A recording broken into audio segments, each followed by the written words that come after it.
di 50 kota, batas dengan Pekanbaru. Ya. Ini ada permainan di lapangan saya bilang sama Pak Gubernur, tidak perlu lagi PSBB, Pak. Saya bilang kita ini kena tipu. Iya. Uang kita sudah habis, tugas masjidnya nggak ada. Beliau jadi khatib, azan. saya jadi azan. Pak Wagub azannya, Pak Gubernur khatibnya. Khatibnya ya.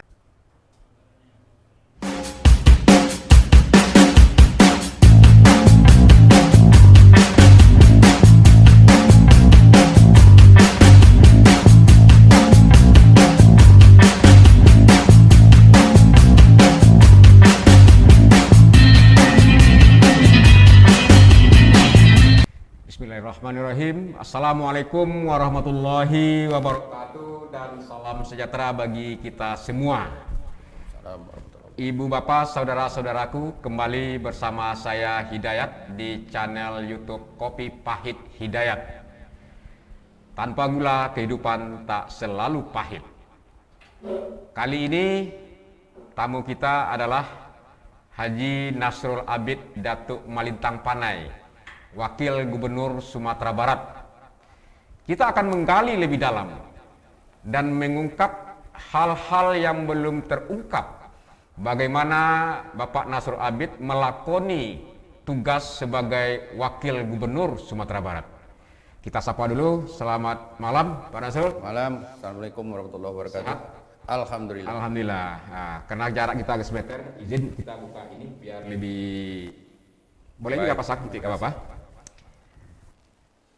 Saya panggil Uda aja, lebih akrab rasanya begitu. Udah, jadi pengalaman eksekutif kepala daerah 10 tahun jadi Bupati Pesisir Selatan. Tentu dengan kewenangan yang diberikan oleh undang-undang, sosok kepala daerah itu lebih mampu melakukan eksekusi lebih cepat terhadap kebijakan-kebijakan yang berkenaan dengan kepemerintahan maupun juga untuk kepentingan masyarakat. Nah, kami ingin tahu nih, 5 tahun mendampingi Profesor Iwan Praitno sebagai gubernur yang kami nilai cukup bersetia begitu.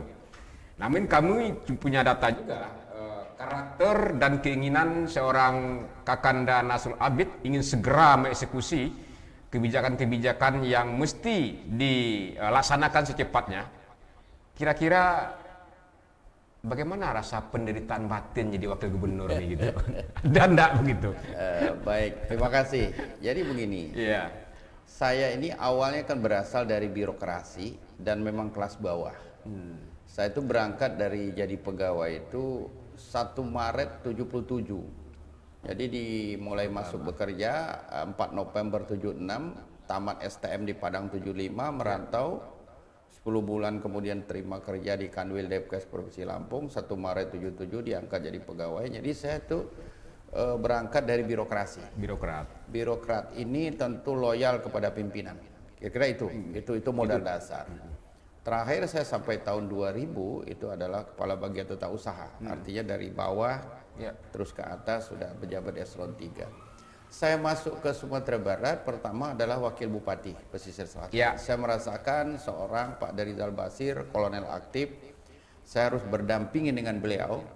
Tentu saya harus yang pertama adalah mempelajari dulu aturan apa seorang wakil itu, apa dasar pekerjaannya. Waktu itu belum ada juga dasar-dasar, boleh dikatakan, cuman kita mendampingi saja karena itu otonomi yang pertama.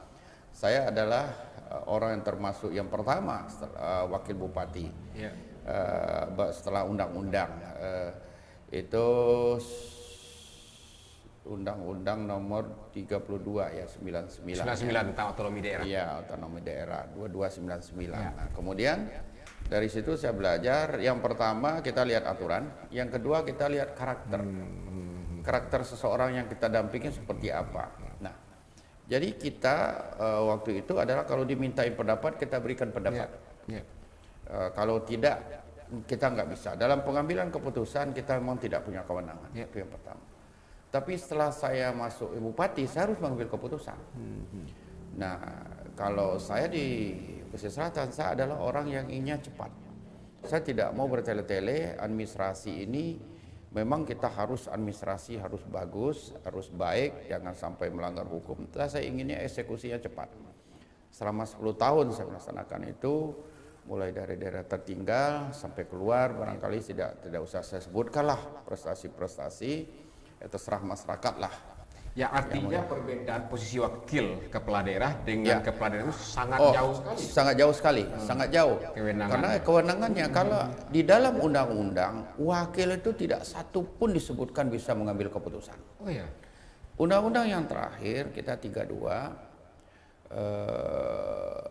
terakhir Undang-Undang 23 2014 ya tentang 2014 itu mengenai lingkungan hidup. Ya.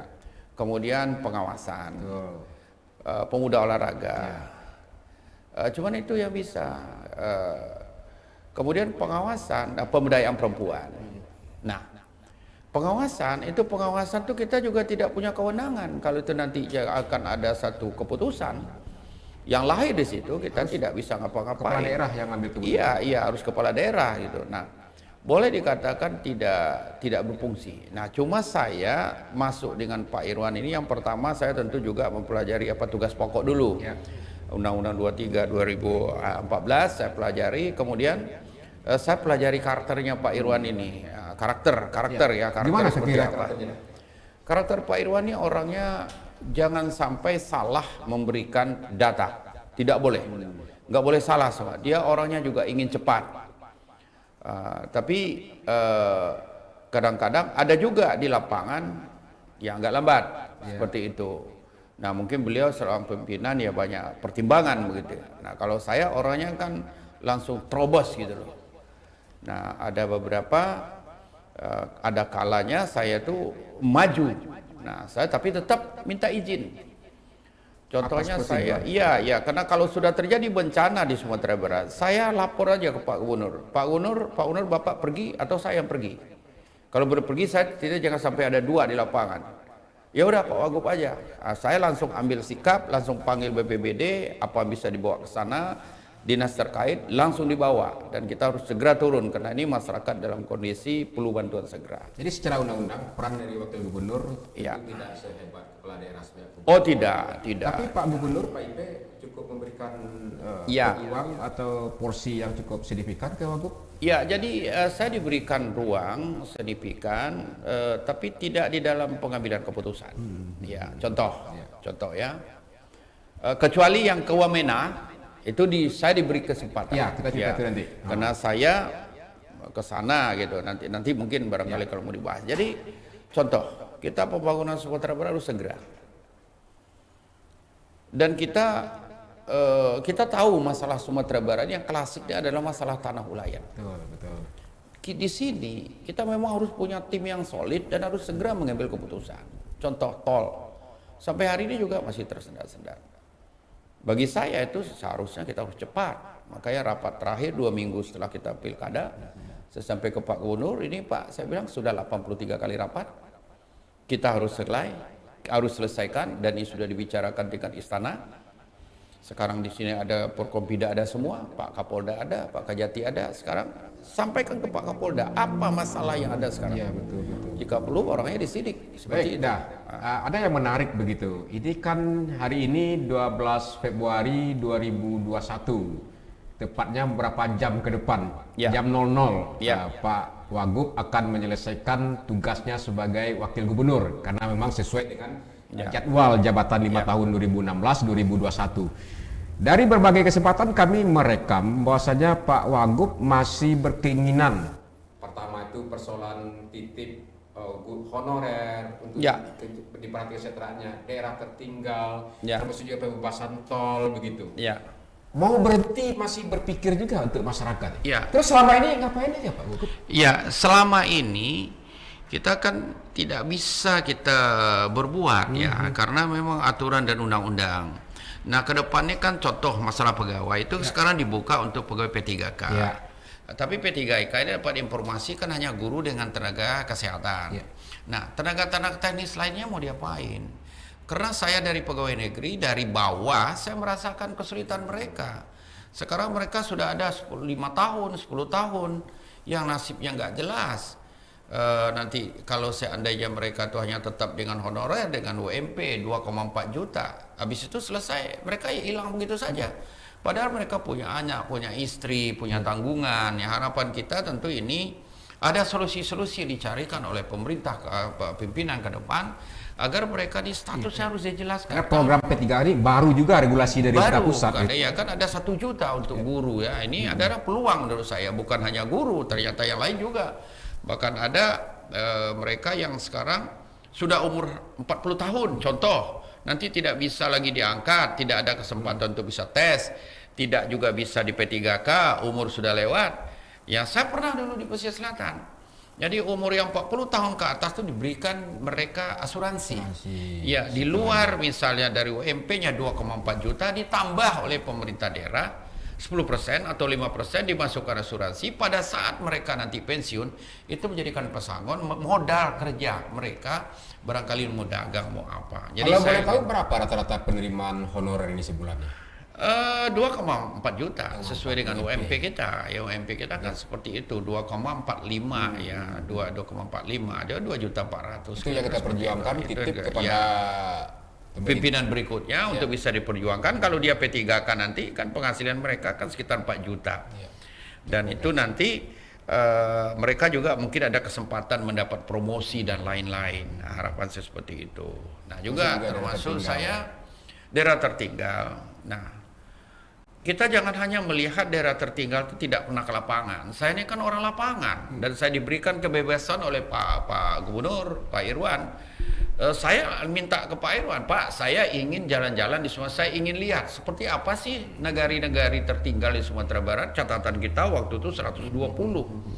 Saya datang ke beberapa negari dan memang sangat tertinggal. Contoh, Gerabak Data.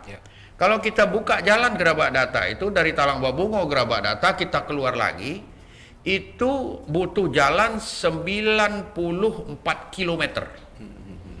Jadi masuk dan keluar. Butuh uangnya 74 miliar. Waktu sudah dihitung dengan PU. Nah, itu daerahnya punya potensi di dalam, arti perkebunannya bagus. Bahkan dulu zaman Orde Baru di situ ada tambang emas. Kenapa tidak tuntas, Pak? Ini awalnya informasi ini kan masalah hutan lindung. Informasi dari Pak Bupati yang sekarang itu sudah selesai hutan lindung. Kalau memang selesai, makanya saya titip, kalau memang sudah selesai lindungnya, tolong nanti Pak Gubernur baru dengan Bupati Solo dalam hal ini untuk segera membantu mereka agar mereka keluar dari ketertinggalan. Pada saat kami ada pertemuan di masjid, Pak, sebenarnya kami sudah bosan menerima pimpinan ke sini, anggota dewan, pejabat-pejabat daerah, karena ngomong saja gitu, tidak pernah ada aktualisasinya. Jadi mereka sudah bosan. Artinya kita ini seolah-olah pemerintah, anggota legislatif, eksekutif ini pembohong. Kena sering ke daerah hanya mencari suara, hanya mencari suara. Sudah terpilih, mohon maaf, tidak pernah lagi datang. Nah, jadi ini sangat, di samping itu, kalau itu daerah terbuka potensinya, jadi dia daerah tertinggal, dia sangat identik dengan kemiskinan. Karena sudah pasti infrastrukturnya nggak jalan, betul. Listriknya nggak ada, komunikasi nggak bisa. Semua sarana prasarana air bersih dan lain. Daerah tertinggal yang harus dituntaskan? Data kami 120, tapi sekarang kan sudah 65. Nah, tapi yang saya lihat, yang keluar itu, ternyata daerah-daerah yang saya lihat itu kok keluar. Padahal tuh jauh. Salah satu contoh Gerabak Data. Kemudian juga ada di Pasaman, Muaru Sungai Lolo. Kami berangkat jam 10 dari Rao. Jam 6 sore sampai di sana. Bayangkan itu hanya berapa kilo, naik sampan terus ke Galugua. Nah, baik Pak Wagub. Setitip. Saya pikir satu signifikan juga bisa mengeluarkan daerah tertinggal 50% dari 120. Ada yang menarik isu terakhir adalah dana PEN. PEN dapat 3,3 triliun kurang lebih. Pak Wagub juga mengatakan akan melakukan playover lah ya untuk Padang Solok yang sering itu memang macet, banyak yang truk-truk yang tertahan karena memang tanjakannya sangat luas, termasuk juga Teluk Tapang. Itu ceritanya kemana? Ini kan perlu lobby-lobby juga nih. Kita dengar Pak Wagub ini kan dekat dengan Pak Luhut begitu ya, Pak JK gitu. Jadi memang ada strategi juga komunikasi informal itu mungkin Pak. Oh ya harus. Jadi memang saya dilepas oleh Pak Gubernur. Oh, diberikan? Jadi, ya diberikan Pak, saya izin Diberikan mau karena ketemu memang Pak Gubernur tidak suka, tidak. Yang penting kita usul. Oh, tak usul ya. Pak, ini ada rencana program, saya usul ke Bapak, saya izin mau Kementerian Ekonomi, Menko Maritim. Nah, jadi ini Itu mulai dari awal memang mendesainnya Pak Wagub ya, ya? dari Merancang 2018. Kenapa waktu itu? Karena 2018-nya kita kan masih 3 kabupaten tertinggal. Ya. Solok Selatan, Mentawai. Pasaman Barat, dan Mentawai. Kita udah bekerja berat lah. Akhirnya kita ke Pak Luhut, ketemu, waktu itu dapatlah anggaran bagaimana segera untuk membangun Trans Mentawai Siberut, ya, baik timur maupun di baratnya, sepanjang 187 kilo yang harus diperbarui di dekat Samudra Hindia yang lintas barat. Akhirnya kita dibantu 700 miliar. Kemudian Teluk Tapang, pelabuhannya dari 2008 itu kan macet total. Pelabuhan dibangun, jalan tak ada. Nah itu Pak Luhut ingat sekali beliau, Pak Menko itu. Nah akhirnya dikasih 800 miliar. Kemudian Muaro Padang ini juga akan dijadikan marina. Itu dapat 500 miliar itu dari itu semua adalah APBN. Ya, APBN dari Pak Luhut semua. Nah, setelah itu kita ternyata kena Covid yang harusnya dimulai 2020 tidak cair. Kena revolusi. Ya, saya cuti. Saya cuti pilkada. Yang Pasaman Barat ini sempat kita urus keluar. Dia dapat tahun ini 78 miliar. Yang Mentawai kena datanya ada, saya sebelum cuti nggak dapat. Setelah saya selesai cuti, saya tanya, ini Mentawai mana? Kan ada yang mau kerja nama Singapokna itu, Labuan Bajo Singapokna, saya ingat itu rencananya itu sekitar 80 miliaran. Kok nggak keluar? Ada apa? Katanya masalah FS yang nggak ada. Kita rapat, segera FS-nya ada, FS sudah kita kirim. Nah di situ muncullah bahwa sekarang ada dana PEN, pemulihan ekonomi nasional. Nah dari situ kita sekitar bulan lalu kita Pak Menko beliau Zoom dengan para bupati, 4 bupati termasuk Bupati Mentawai. Saya ikut mendengar. Ternyata di situ ada peluang Pak Menko ngomong bahwa akan ada bantuan luar negeri khusus untuk infrastruktur Sumatera. Ini kita harus cepat tangkap ya. Jadi setelah itu saya ingat bahwa kita rencanakan tempoh hari mau membangun flyover yang di Darung, Sinyo Laut yang selalu macet. Datanya sudah ada. Saya minta Balitbang sudah saya minta, tolong minta saya data kecelakaan. Semua permasalahan-permasalahan kemacetan yang ada di situ digambarkan, itu sudah ada data. Akhirnya kita Bu Reti dalam hal ini kepala Balitbang coba komunikasi dulu ke Menko Maritim. Ada peluang nggak?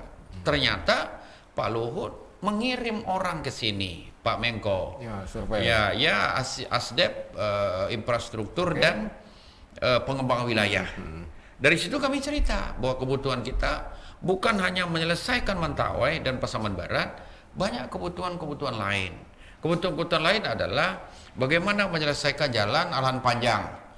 Pasar Baru Arahan Panjang ini dari pesisir selatan ke Solo. Baik. Nah, tapi ada yang menarik, strategi dari kepala daerah atau Pemprov atau Pemkap untuk mengait dana APBN ini memang perlu upaya keras begitu. Iya. Lobby-lobby informal juga meyakinkan pusat untuk bisa mengucurkan APBN ke daerah. Iya, jadi begini. Nggak bisa nerima saja kita seperti itu. Nggak bisa. Nggak boleh. Nggak bisa. Kalau kita menerima, kita hanya dapat rutinitas DAU. Bagi saya dulu waktu saya pesisir selatan, kalau hanya DAU DAK, saya bilang itu lauk dalam belango. Ya. Nggak perlu diperjuangkan. Artinya kita kasih data ke sana, tunggu saja berapa dapatnya. Ini kita kan di Jakarta itu ada uang-uang yang dari kementerian itu yang punya kewenangan, yang bisa beliau putuskan. Saat ini untuk investasi Pak Menko, yang penting kita niat kita baik, kita jangan korupsi, kita berikan data, kondisi daerah seperti apa, kita cerita sama beliau, insya Allah akan direspon. Jadi mungkin ke depan saya rasa ya ini teman-teman kita juga belum maksimal loh memanfaatkan 14 orang anggota DPR RI Sumatera Barat. Beliau sebenarnya kan punya akses juga yang ke kementerian-kementerian yang bisa membantu kita. Jadi boleh disebut tidak ada urusan Presiden Jokowi kala di Sumatera Barat, beliau tidak perhatian lagi ke Sumatera Barat. Tidak ada. Pak Presiden perhatian. Ternyata Pak Presiden kalau ketemu saya pasti Pak Wagub mentawainya seperti apa. Wow. Bertanya begitu Pak Presiden. Persepsi yang politis seperti itu Enggak ada. benar kiranya. Enggak ada. Nah, tidak ada. Saya melihat seperti itu ya. Jadi kita jangan mempunyai persepsi negatif terhadap presiden kita. Beliau adalah bapak bangsa. Ya, jadi beliau tetap membantu. Jadi kementerian-kementerian, coba bayangkan, Sumatera Barat APBD-nya lebih kurang sekitar 30 triliun. PAD kita 3 triliun. 90% dari pusat semua. Jadi kita nggak bisa ngapa-ngapain. Nah, kita punya sumber daya alam ada, tapi dalam Bukit Barisan, dalam Taman Nasional, kita nggak punya apa-apa. Nah, untuk itu memang lobby-lobby ke Jakarta, lobby dalam hal yang positif, tapi kita dengan punya data, kita lakukan ke sana, kalau ada FS-nya, kalau ada DED-nya, beliau tuh juga punya uang. Di Kementerian PU juga seperti PUPR. Ini luar biasa nih Pak Wagub, rencana-rencana dari pusat untuk membangun infrastruktur yang strategis Sumatera Barat. Sayang ya, kemarin suaranya kurang di Perunggu begitu. Tapi dalam proses sekarang di MK. Ya, jadi begini. Kita masuk juga yang ketiga 3,3 ini. Iya. Jadi setelah kita keliling, jadi kita juga meninjau dari Solok Selatan ke Lubuk Olang-Aling dan juga Sungai Rumbai masuk ke itu, ternyata ke Damasraya. Nah, Sutariska ini juga punya program bagus gitu. Bupati Damasraya, dia sudah bicara dengan Bapak Menteri PU dan Kepala Balai sudah diutus ke sana. Bagaimana tol dari Rengat akan tembus, ada pintu tolnya di Damasraya. Akan terbuka akses. Iya, supaya untuk membuka akses di selatan. Dan kemudian juga kita waktu itu sudah nyusun juga nih. Ya, tapi ini kan Allah ini maha besar, sudahlah. Jadi ada jalan tembus juga dibuat dari Kuantan Sengingi, Damasraya, Kuantan Sengingi, sejujurnya Damasraya, Solok Selatan, Mesir Selatan. Ini juga di dalam program. Nah, itu yang kemarin diusulkan sekitar 3,3 T. Itu besok Senin, Wagub ini diundang, tapi Wagub sudah serah terima. Nanti berapa jam lagi akan berakhir. Tetap diundang. Ya, tetap diundang. Ya, jadi karena komunikasi tadinya kan. Nah, jadi besok teman-teman dari tim Balitbang dan PU dan beberapa teman yang terkait, dinas terkait, lingkungan hidup semua itu akan ke Jakarta. Nah, mudah-mudahan dana PEN ini kita bisa guide gitu loh. Guide kemari. Bagaimana di Indarung itu memang total panjang flyover itu harusnya 21 kilo. 21 kilo. Atau dipotong itu sekitar 15 kilo. Tapi yang diusulkan ini baru 2 segmen. Jadi sekitar 5,6 kilo. 1,3 triliun lebih kurang. Nah, jadi kita di sini ke depan itu kita jangan pula menganggap bahwa uang itu harus diserahkan uang kepada pemerintah daerah. Kita jadi APBD, kita tidak. Yang penting kita program kita ini. Kalau pemerintah pusat seperti sekarang tol, kita terima jadi saja. Nggak usah kita repot-repot tender segala macam, malah itu akan membahayakan kita. Kita terima jadi saja, kita menyerahkan diri kepada pusat. Ada nggak potensi ini bakal tidak terrealisir ya? Kalau seandainya kepala daerah ke depan mungkin agak abai. Atau bersedia nggak Pak Nasrul Abid ketika dimintai, andai kata MK memutuskan belum diberikan kesempatan ini gubernur misalnya, Pak Nasrul Abid tolong bantu dong yang rencana PEN kita ini, berkenan nggak? Ya, saya ini kan sekarang ini ada jadi masyarakat biasa. Sumatera Barat ini milik kita bersama. Saya rasa apa yang ada sama saya siap saja membantu. Tapi mari kita jangan punya prasangka-prasangka. Saya tidak, saya lillahi ta'ala saja ingin membantu masyarakat yang masih tertinggal terutama, dan ingin bagaimana Sumatera Barat tidak ketinggalan. Saya sudah jalan 2 minggu lalu, saya jalan ke Jambi, masuk kabupaten, terus ke Palembang, saya terus ke Lampung. Ini kan lihat pertumbuhan kawan-kawan luar biasa, perkembangan pembangunan. Saya baru 3 hari yang lalu dari Pekanbaru. Banyak sekali pulau opor di dalam kota Pekanbaru, kan di tetangga kita di sini. Jadi kita harusnya ke depan kita juga melihat tetangga kita. Kenapa mereka bisa dan kita tidak bisa? Saya itu prinsipnya. Tapi dalam hal kebenaran, dan kita jangan bermain-main dengan masalah hukum. Kita harus tegakkan masalah hukum. Tapi kalau dia bisa, kita harus bisa.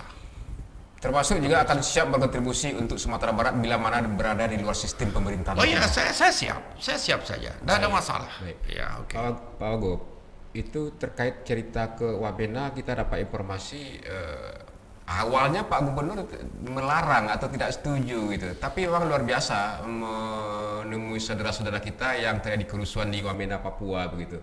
Bisa diceritakan sejarahnya? Iya. Jadi awalnya itu kan kejadiannya hari Senin, tanggal 23 September 2019. Hari Selasa malam saya ada di Bogor.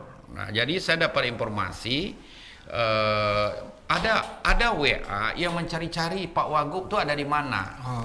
Nah, akhirnya saya coba menyambungkan, ini dari mana? Saya dari Wamena, Pak. Ada apa? Orang kita dibantai, itu judulnya, dibantai. Berapa orang yang meninggal? 9. Sekarang kondisi tidak jelas, Pak. Kami sekarang bagaimana cara kami tolong dibantu keluarkan kami dari Wamena. Berapa banyak? Sekitar 1.500 orang. Saya kan jadi kaget. Itu kejadiannya hari Selasa malam.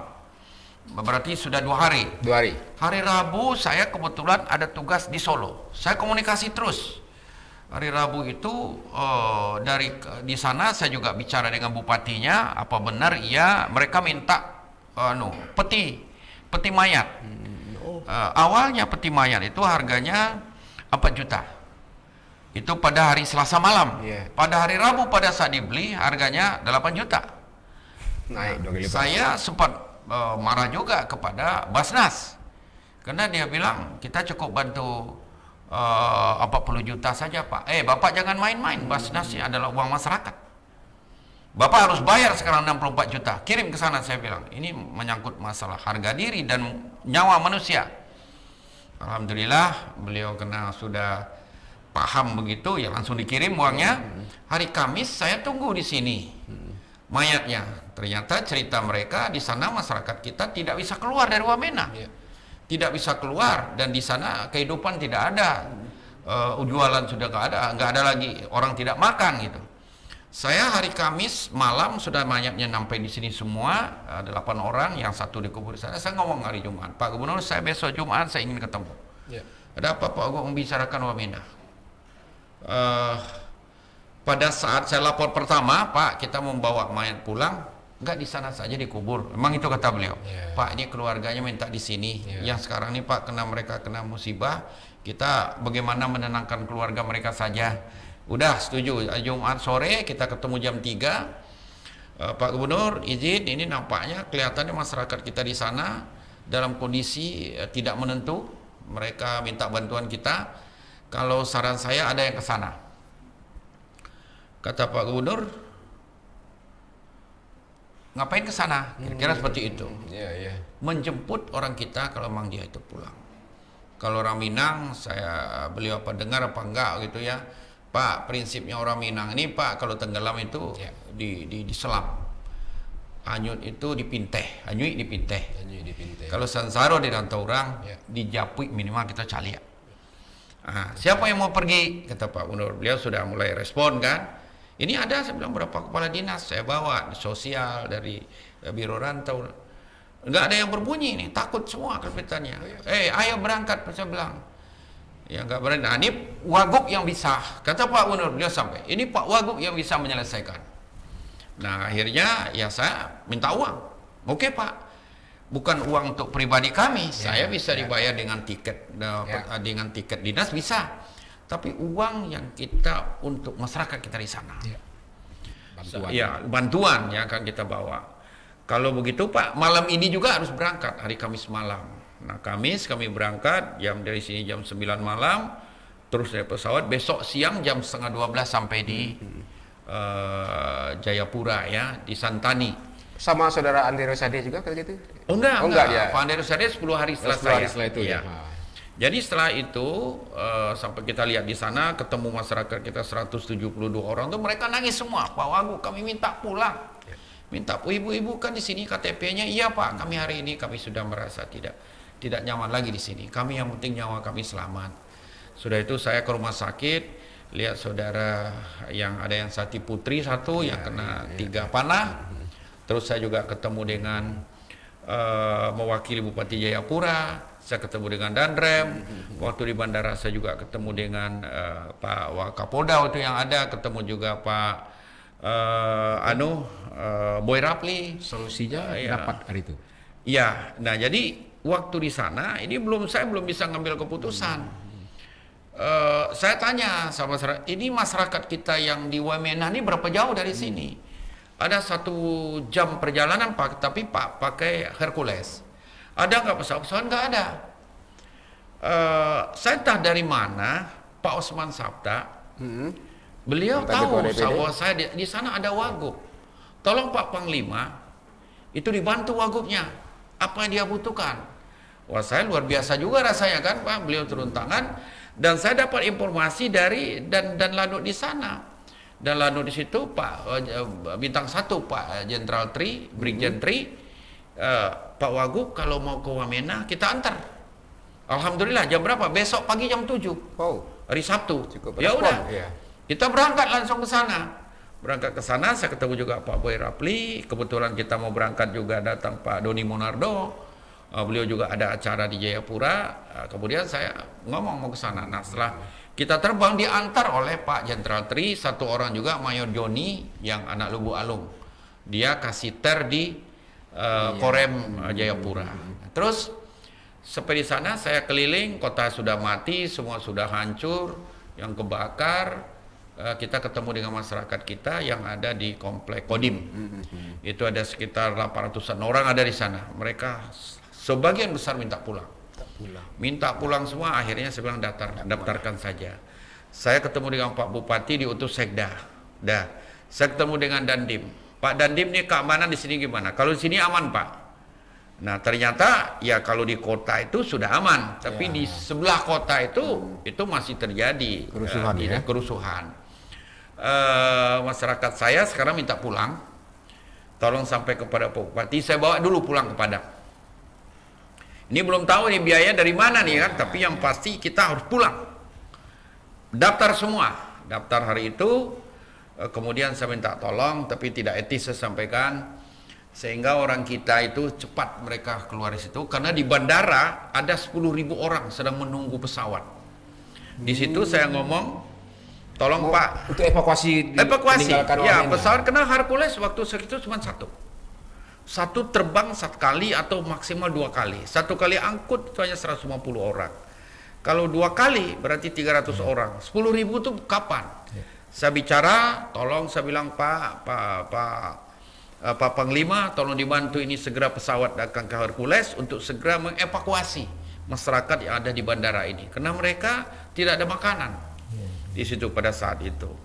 Akhirnya kita pulang dan masyarakat kita juga sudah mulai sampai di Jayapura, dan uang yang saya bawa saya tinggalkan sama Ikatan Keluarga Minang di sana.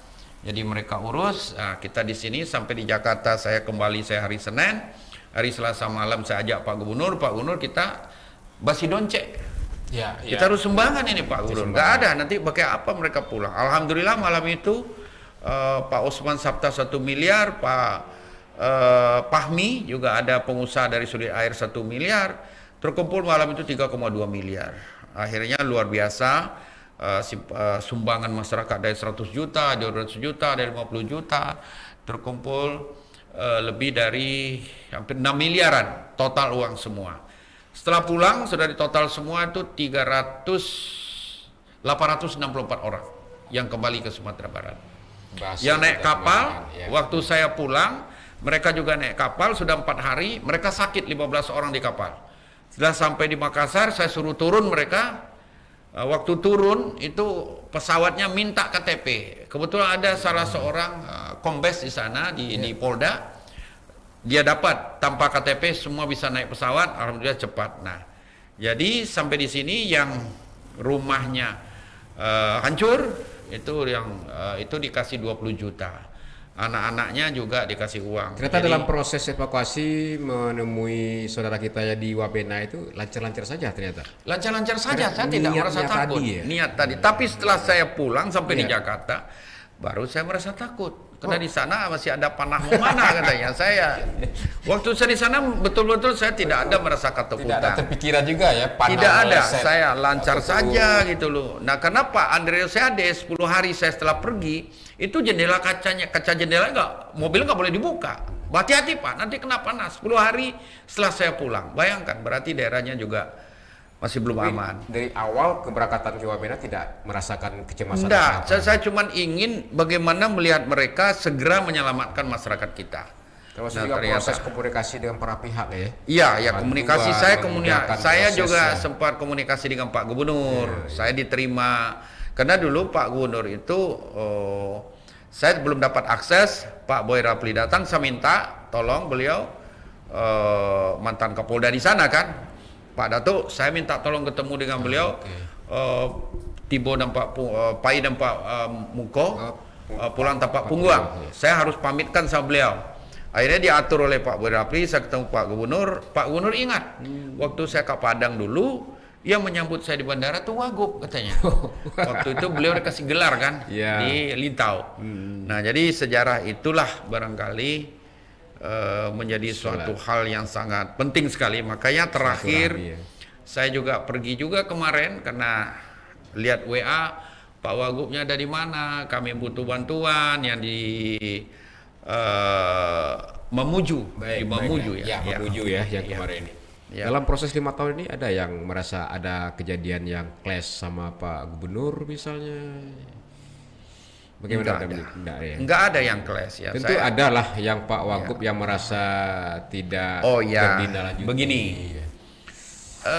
ada hal-hal yang sudah kita rapatkan, sudah diputuskan. Katakanlah saya apa adanya, Pak Gubernur pasti baca juga. Ini sudah putuskan penempatan pejabat. Ternyata tidak jadi orang itu sesuai dengan hasil rapat pertama. Hasil rapat dan juga tentu supaya ada linier ya antara ilmunya dengan tugas akan diemban. Ya tapi selaku prinsip saya, karena ini sudah keputusan dari Pak Gubernur, kita amankan semua. Kan tidak ada reaksi di dalam. Karena saya sudah sama Sekda itu, saya menganggap kalau sudah keputusan seperti itu, saya adalah kepala OPD. Sama dengan Sekda. Saya menganggap itu, kita harus aman, apapun keputusan Pak Gubernur, amankan semua. Tidak ada bereaksi keluar. Itu prinsip. Tapi sebelum ada keputusan, kalau kita dimintain pendapat, ya kita harus berikan pendapat. Poinnya adalah patuh dan loyal kepada pemimpin. Loyal terhadap pimpinan. Pada saat kita diskusi, kita berikan masukan. Saya selalu berikan masukan. Pak Gubernur, ini pertimbangannya, ini orangnya, ini pertimbangannya, ini pengalaman kerjanya ini, dan mereka nanti bisa seperti ini. Cukup welcome nggak Pak Gubernur menerima masukan? Ya rata-rata sih welcome. Ya. Nah, cuma nanti kalau dia ini kan ada lagi pakai bidding ya, pakai ujian. Alasannya nanti ya artinya nilainya nggak masuk ya, bisa saja yang tadi sudah diperkirakan ini nggak bisa ya. Tapi loyal lah kita. Ada pesan poin penting yang disampaikan tadi, memang sadar dengan posisi, menghargai, menghormati dan percaya kepada pimpinan. Itu yang salah satu modal ya. Kenapa dengan Bupati Pesisir diwakil ketika itu, termasuk juga dengan Pak Iwan Parido selaku gubernur, itu terjadi kemesraan dan kesetiaan ya. Sehingga tidak ada riak yang mengemuka ke permukaan begitu. Saya pikir itu contoh teladan juga yang diinginkan. Mudah-mudahan Pak Gubernur mungkin juga ada kesal juga sama saya, tapi nggak kelihatan gitu loh. Nggak kelihatan. Kita terakhir itu kan memang saya waktu penanganan COVID, ya saya sampaikan aja, awalnya saya benar-benar ke lapangan. PSBB kalau kita tutup Sumatera Barat, oke, kita tutup. Saya setuju. Saya akan turun ke lapangan sesuai aturan.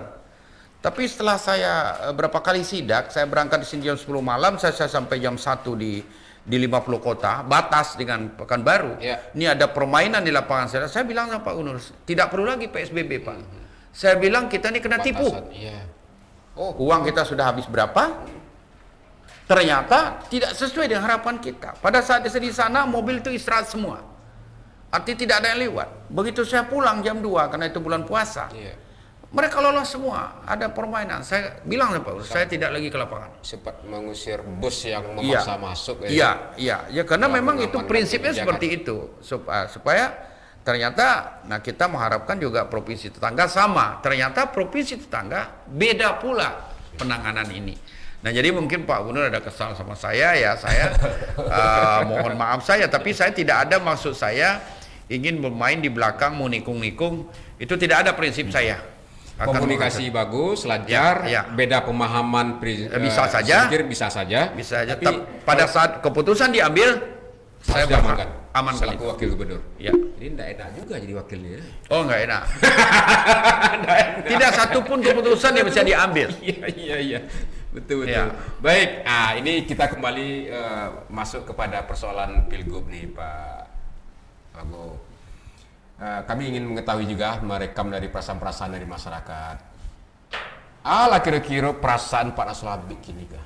Kalau kita mengacu kepada proses penghitungan yang dibuat oleh KPU, suara Pak Nasrul Habib sama Pak Ice sedikit dibandingkan nomor urut 4 begitu.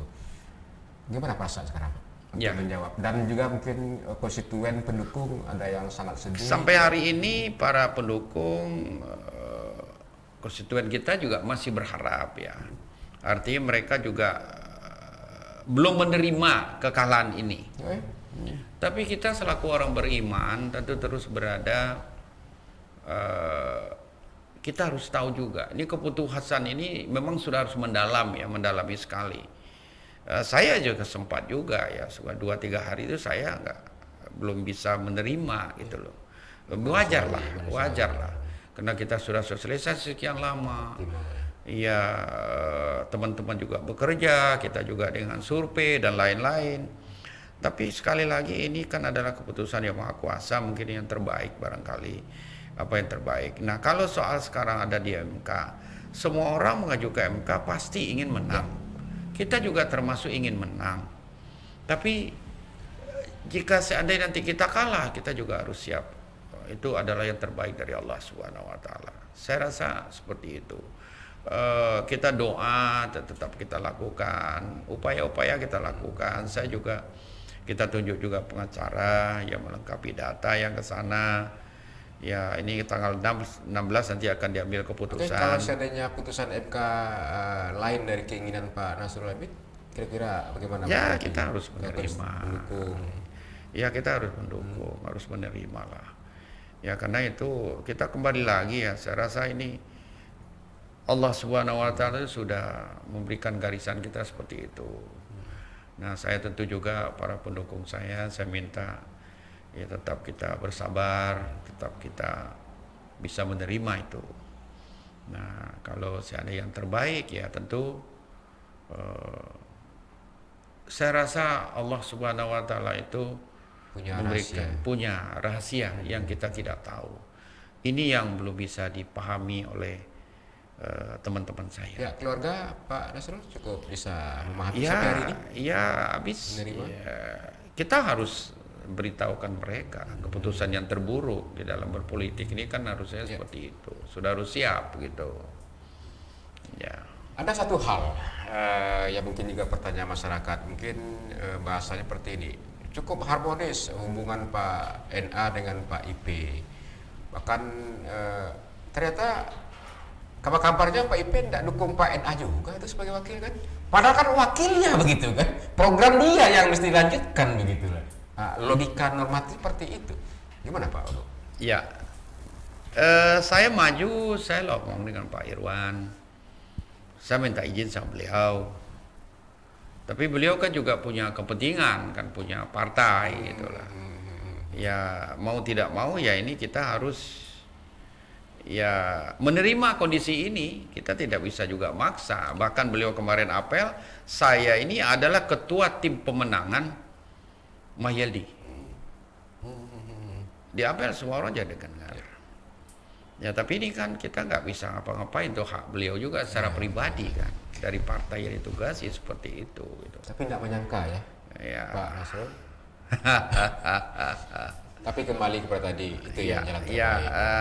Bagi saya karena ini memang Kalau orang awak bilang ini suratan, barangkali suratan tangan dari Allah Subhanahu wa taala. Toh saya juga walaupun demikian, saya sampai hari tadi kita serah terima pada kena hari libur, petugas masjidnya nggak ada, beliau jadi khatib, azan. Saya jadi azan. Pak Wagub azannya, Pak Gubernur khatibnya. Khatibnya ya, seperti itu sampai terakhir siang nanti kita masih bersama. Saya ingin juga melihatkan contoh kepada teman-teman, ya kita tentu ego pribadi kita, perasaan-perasaan kita ya bisa kita tekan lah, ya kita ingin, saya tuh ingin menjadi contoh bagi calon pimpinan ke depan, bukan hanya di provinsi dan juga calon juga di kabupaten kota. Itu yang menarik panutan bagi politisi-politisi muda mungkin Pak. Iya. Iya, Tapi kan juga dalam prakteknya juga ada kader-kader kita yang orang kita percaya justru khianat dalam perjalanan. Seperti tokoh hebat yang ada di kampung Pak Wagub misalnya kan, sekarang jadi pejabat di Jakarta, di Senayan. Ya, semua orang nggak menyangka begitu. Saya sudah biasa dikhianati. Ada beberapa orang yang kita bantu dari awal sampai selesai berkhianat gitu. Udah barangkali ya ini kita ketika kesabarannya barangkali yang harus kita bina terus lah, karena saya mungkin jauh lebih tua dari mereka ya. Bukan hanya sekali ini, beberapa kali ya orang yang kita dudukkan kasih jabatan. Udah masa asam garam berarti. Dia sudah dapat jabatan, ganti kepala baru, ganti pimpinan baru, malah dia yang mengadukan kita sama pimpinan itu. Saya terima juga. Itu sudah saya alami juga. Jadi yang dulu minta tolong ke kita menjadi kepala daerah, sudah dibantu dia jadi kepala daerah, begitu dia jadi kepala daerah, kita lagi yang mau dimasukkan ke penjara, ada juga.